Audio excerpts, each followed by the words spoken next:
Economics is the study of how individuals, businesses, governments, and societies manage limited resources to meet their needs and wants. It examines decision making, market functioning, and the processes that drive economic growth and development.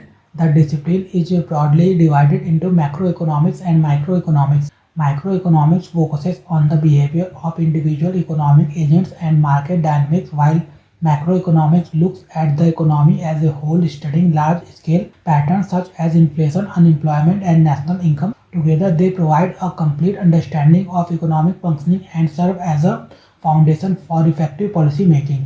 Difference between macroeconomics and microeconomics. To fully grasp how an economy functions, it's essential to study both macroeconomics and microeconomics. Each focuses on different aspects of economic activity, yet together they provide a complete picture. Below is a comparative analysis of the difference between macroeconomics and microeconomics. Difference between macroeconomics and microeconomics. Macroeconomics deals with the economy as a whole. Microeconomics deals with individual units within the economy. Focuses on aggregate economic variables like GDP, inflation, unemployment, and interest rates. Focuses on specific economic units such as household, firms, and industries. Analyzes the behavior of large-scale economic systems. Analyzes the behavior of small-scale economic systems. Examines the economy at a national and international level. Examines the economy at a local and regional level.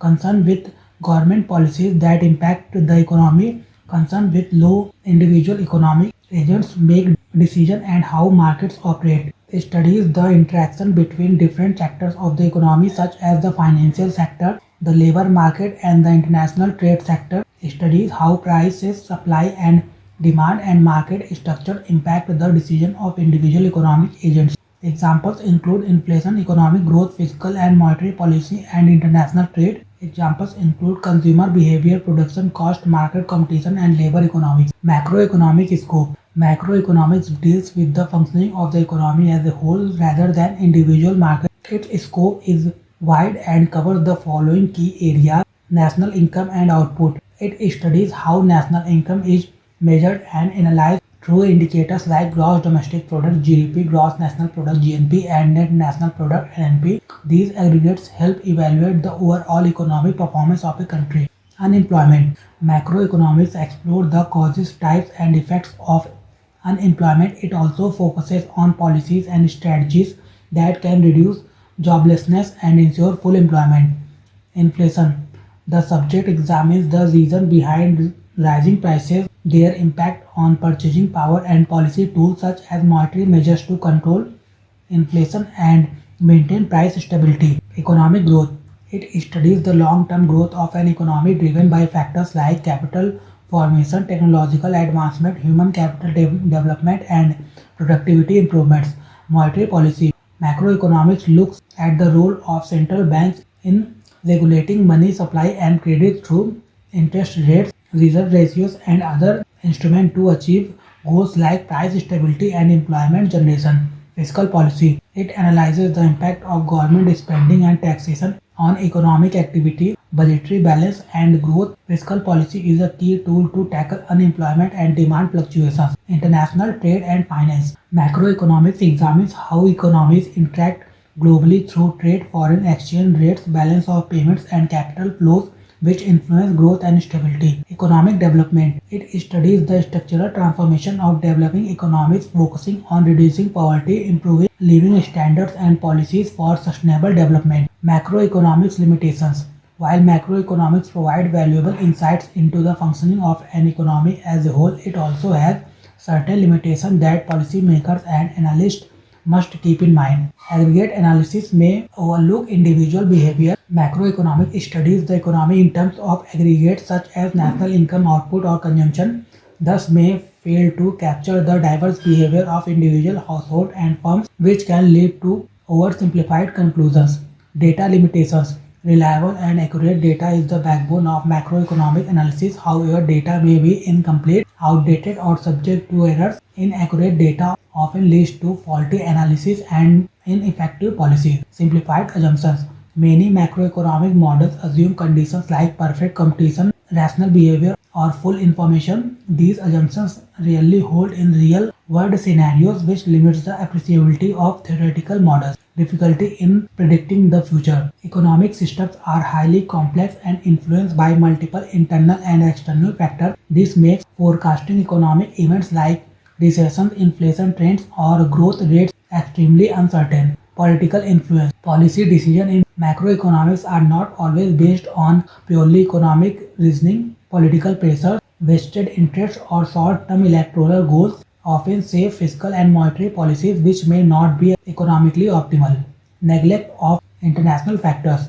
National level analysis sometimes underestimates the impact of global influence such as international trade, foreign investment, oil prices, or global recessions. These external shocks can drastically alter domestic economic outcomes. Basic macroeconomic concept. Macroeconomics revolves around a few fundamental concepts that help in understanding the functioning of the economy as a whole. Some of the key concepts are basic macroeconomic concept. Concept definition. Gross domestic product (GDP), the total value of goods and services produced within a country's borders over a specific period, usually a year. Inflation, the sustained rise in the general price level of goods and services in an economy, typically measured by the inflation rate. Unemployment, the number of people who are willing and able to work but cannot find employment despite actively seeking it.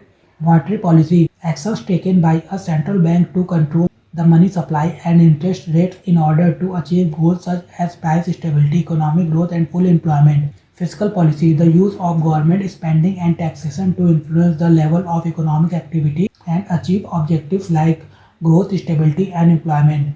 Trade balance, the difference between the value of a country's exports and imports of goods and services. A surplus indicates more export than imports, while a deficit shows the opposite. National debt, total outstanding borrowing of a government, often expressed as a percentage of GDP, which reflects the financial health of a nation. Gross national product (GNP), the total value of goods and services produced by a country's citizens, whether located domestically or abroad, during a given period. Balance of payments, a record of all economic transactions between a country and the rest of the world, including trade, investment flows, and financial transfers. Exchange rate, the value of one currency in terms of another, showing how much of one currency is needed to purchase a unit of another. Interest rate, the cost of borrowing money expressed as a percentage of the loan amount or the return earned on saving and investment. Aggregate demand, the total demand for goods and services in an economy at a given overall price level, including consumption, investment, government spending, and net exports. Aggregate supply, the total output of goods and services that producers in an economy are willing and able to provide at a given price level. Economic growth, the long-term increase in the production of goods and services in an economy, usually measured by growth in GDP or GNP. Business cycle, the recurring pattern of economic expansion and contraction, typically measured through fluctuation in GDP. Phillips curve, a graphical relationship showing the trade-off between inflation and unemployment. Lower unemployment often comes with higher inflation and vice versa. Crowding out, a situation where increased government spending or borrowing reduces private sector investment by competing for resources. Trickle-down economics, a theory suggesting that benefits provided to businesses and the wealthy, such as tax cuts, eventually benefit the wider population through job creation and investment.